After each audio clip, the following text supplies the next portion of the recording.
Alright, Saturday classes. I actually did 2 classes today, finally, for the first time in a while. And I think I figured out what was missing.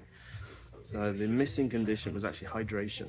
So I was really hydrated today, drank a couple of liters of water before class, made sure I had my salts and stuff. And today was fine, did 2 pretty hard classes. It was unbelievably humid. It's unseasonably humid right now in Japan. It's October 19th. It should not be 27 degrees and 80 odd% humidity at this point of the year, but it is. So it's pretty brutal jiu-jitsu practice. Don't think I've ever sweated this much before. I actually sweated through so that my belt is wet, like unbelievable. But made it through, had 6 rounds of sparring, did 2 full classes, feeling really good about myself.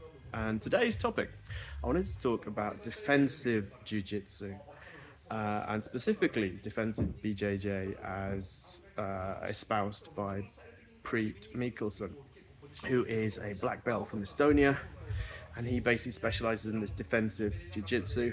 And I first came across this about a year into practicing jiu-jitsu, just when I was starting to get frustrated and kind of not enjoy being smashed all the time. As a semi-veteran white belt, everyone takes it easy on the new white belts, but the veteran white belts get mashed. So it's getting mashed by everyone, by the upper belts, by the white belts.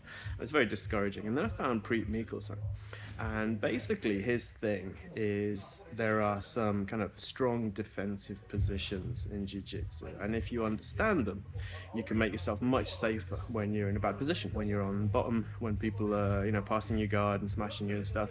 And if you understand and can use these defensive positions and kind of move around between them. So he likens them to being like a trench. You're safe in your trench and then you move to the next trench.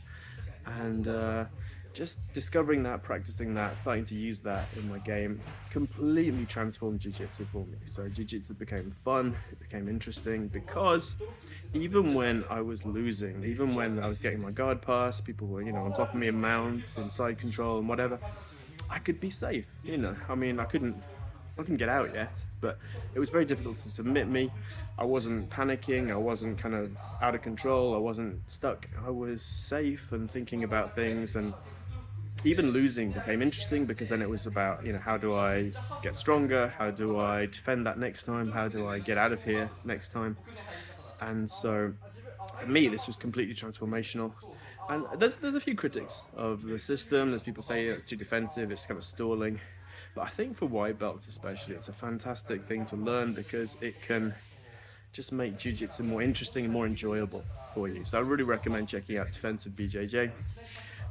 Priit has his own website now, so he's got a membership website, but he's also got dozens of free videos through the Globetrotters. So the Globetrotters organization that organize camps and so on, they have free videos of all their camps, and there's a lot of Priit in there talking about his positions, his theory, his system.